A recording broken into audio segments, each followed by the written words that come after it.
Денес до Министерството за внатрешни работи, односно до секторот за внатрешна контрола и професионални стандарди, ќе поднесам представка од името на Хелсиншкиот комитет за човекови права во врска со настанот кој што се случи на 1 март, кога беше во тек маршот против сиромаштија. Представката ќе биде фокусирана на начинот на кој што се однесуваше лицето кој што легитимираше представници на организациите кои што воедно беа и организатори на протестот.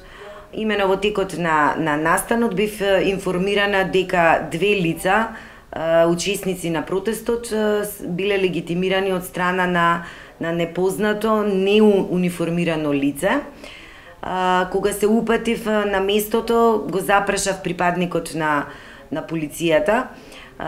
кои се причините поради кои што ги легитимира лицата, на што не ми беше даден одговор, туку напротив, многу грубо бев упатена да се тргнам од местото на настанот, бидејќи инсистирав на тоа да ми биде даде одговор зошто спротивно на овластувањата на Министерството за внатрешни работи, луѓето кои што присуствуваа на протестот, ако и наводно воедно и го снимале протестот, биле тргнати настрана за да бидат легитимирани. Ценејќи дека припадникот на полицијата постапил спротивно на своите овластувања, продолжив понатаму да инсистирам да ми биде даден одговор на прашањето и го побарав неговото име и презиме, на што ова лице уште погрубо ми се обрати и при тоа,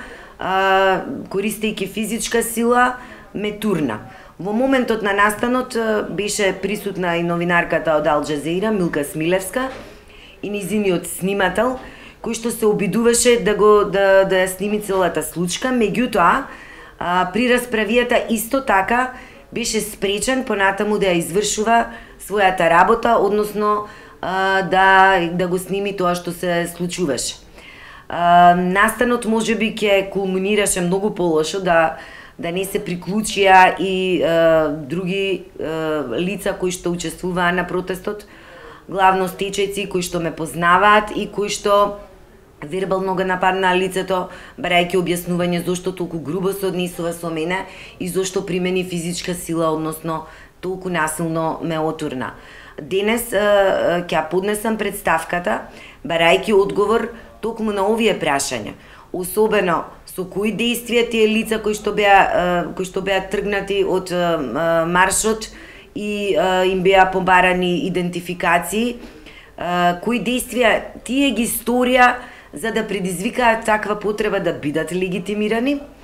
Понатаму зошто овој представник на Министерството за внатрешни работи не го кажа својството во кое што се наоѓа на овој марш, зошто примени физичка сила, и при тоа ќе побарам објаснување од Министерството за внатрешни работи која била потребата да токму представници на Управата за безбедност и контраразузнавање присуствуваат на овој марш, односно дали со овој марш на некој начин била загрозена безбедноста на Република Македонија. Постојат многу отворени прашања и покрај тоа што во неколку наврати на моите обраќања до секторот за внатрешна контрола и професионални стандарди немам добиено соодветен одговор, за многу други случаи каде што сме констатирале пречекорување на овластувањата, јас сепак и денес ќе се обратам до Министерството за внатрешни работи и ќе очекувам да ми биде доставен соодветен одговор за настанот што се случи на 1 март. Ова особено што во последно време Хелсиншкиот комитет кој што е присутен на сите мирни протести и други случувања констатира дека се повеќе се легитимираат луѓето кои што се учесници на ваквите протести, што сметам дека представува сериозна тенденција да луѓето кои што на некој начин сакаат да го изразат своето критичко мислење кон политиките на оваа влада да бидат заплашени. Тоа е главната причина поради која што ќе продолжам да реагирам на ваквите действија од страна на полицијата и до крај ќе барам одговор на своите прашања.